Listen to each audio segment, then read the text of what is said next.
하나님의 은혜와 평강이 이 아침 기도하는 여러분 가운데 함께 하시기를 간절히 소망합니다.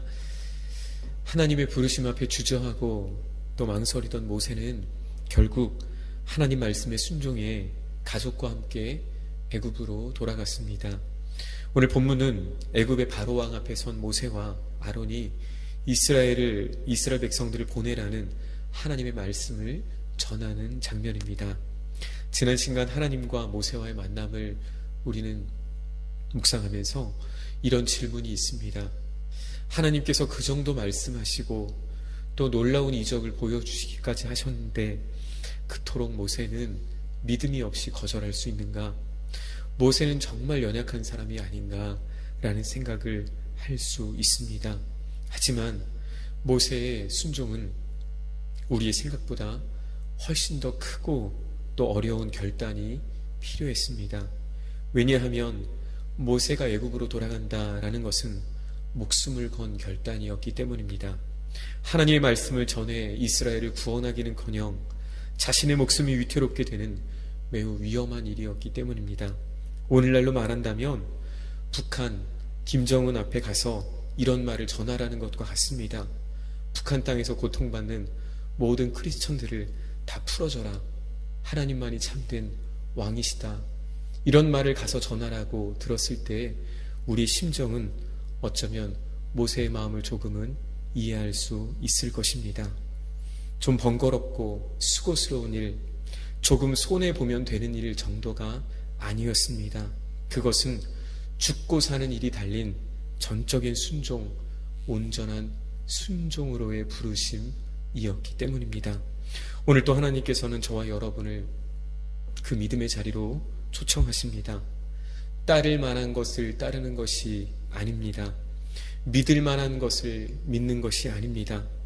믿을 수 없는 중에 믿고 바랄 수 없는 중에 바라고 따를 수 없는 것을 따르도록 하나님께서 오늘 저와 여러분을 초청하시는 줄로 믿습니다. 오늘 모세는 바로 그 위대한 걸음을 내디딘 것입니다. 더 중요한 사실이 있습니다. 그런데 그 여정에 들어가기만 하면 오늘 그 걸음을 누가 인도하실까요? 오늘 그 걸음을 친히 하나님께서 인도하신다라는 것입니다. 이제까지 모세는 자기의 신발을 신고 살아왔습니다. 다시 말해 내 힘, 내 노력, 내 의지, 내 공로를 의지하며 살아왔지만 하나님은 모세를 향해 그의 발에서 신을 벗으라 말씀하셨습니다. 다시 말해 너는 이제까지 너 스스로의 힘으로 사는 불완전한 삶을 살아왔다면 이제 그러한 삶을 살지 말고 나의 힘으로 살아가는 온전한 삶을 살아가라 라고 초청하셨습니다. 너의 지혜와 너의 능력이 아니라 참 하나님의 지혜와 능력만 의지하는 전적인 믿음의 삶을 살아가라 라고 모세를 부르신 것입니다. 오늘 모세와 아론이 바로 앞에 섰다는 것이 오늘 본문 말씀에 바로 등장하지만 사실 오늘 모세와 아론이 바로 앞에 섰다라는 것만으로도 매우 중요한 일임을 우리는 기억해야 할 것입니다. 본문에는 그 과정이 다 생략되어 있지만 모세가 바로 앞에 서기까지 그 과정 역시 결코 쉬운 일이 아니었을 것입니다. 제가 만약 지금 미국 대통령을 만나고 싶다라면 언제든지 쉽게 가서 대통령 앞에 설 수 있는 것이 아닌 것처럼 말입니다. 더군다나 과거 숨기고 싶은 과거를 가진 모세가 바로 앞에 서기까지는 우리가 알지 못하는 수많은 난관이 있었을 것입니다. 그런데 모세와 아론은 그 모든 과정을 지나서 오늘 드디어 바로 왕 앞에 서 있습니다. 더 정확히 말하면 하나님께서 그들을 바로 앞에 서게 하셨습니다. 믿음의 사람들의 발걸음을 하나님이 인도하시고 끝까지 책임져 주신다라는 것입니다.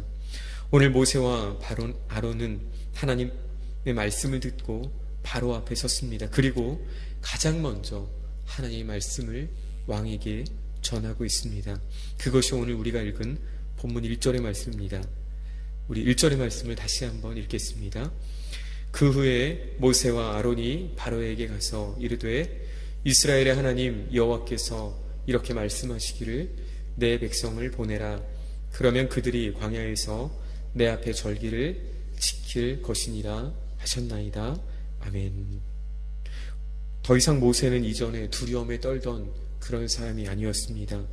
그는 왕 앞에서, 바로라는 그 권력자 앞에서 하나님 말씀을 담대하게 전하는 선지자로 오늘 왕 앞에 서 있습니다. 내 말이 아니라, 내 생각이 아니라 하나님의 말씀만을 가감없이 전하고 있습니다. 그때 바로의 반응은 어떻습니까? 하나님이 누구냐라는 것입니다. 하나님이 누구냐라는 것은 이 말 안에는 아마 어쩌면 바로가 하나님, 이 히브리인이 섬기는, 이스라엘 백성들이 섬기는 하나님에 대해 몰랐을 것이기에 묻는 질문이 아닙니다. 그 하나님이 얼마나 힘이 있는 분이시길래, 얼마나 하나님이 능력 있는 분이시길래 그 하나님이 누구냐, 그 하나님 말씀을 듣고 내 앞에 섰느냐라는 말과 같습니다. 그리고 이어 말합니다. 나는 이스라엘 백성을 보내지 않겠다. 바로의 반응은 이미 하나님께서 출애굽기 3장에서 말씀하신 그대로의 반응이었습니다. 하나님이 모세를 부르시면서 하나님이 이미 모세에게 그러한 반응이 있을 것이다 말씀하신 반응이 오늘 바로의 반응이었습니다. 이 바로의 대답을 들은 모세의 마음이 어땠을까요? 낙심되고 불안했을까요? 다 끝났구나, 괜히 여기 왔구나, 내가 괜히 순종했구나 라고 체념했을까요? 아니면 하나님 말씀대로 되는구나, 하나님이 이 모든 것을 알고 계시는구나, 하나님이 이 모든 것을 주관하고 계시는구나, 하나님이 친히 이루실 것이구나 라는 생각을 했을까요? 그렇습니다.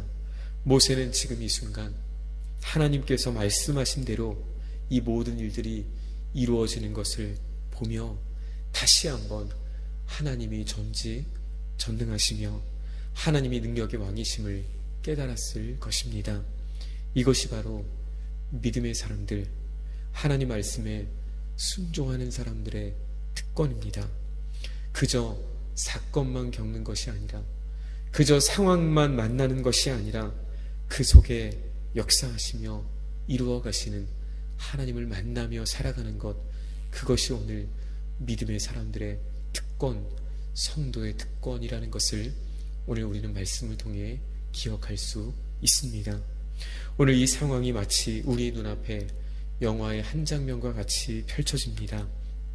엄청난 위엄을 가진 이 바로 앞에 선 초라한 행색을 가진 모세와 아론, 이 바로 왕뿐만 아니라 그를 둘러선 모든 사람들까지 하나같이 그들을 비웃고 그들을 조롱하고 있습니다.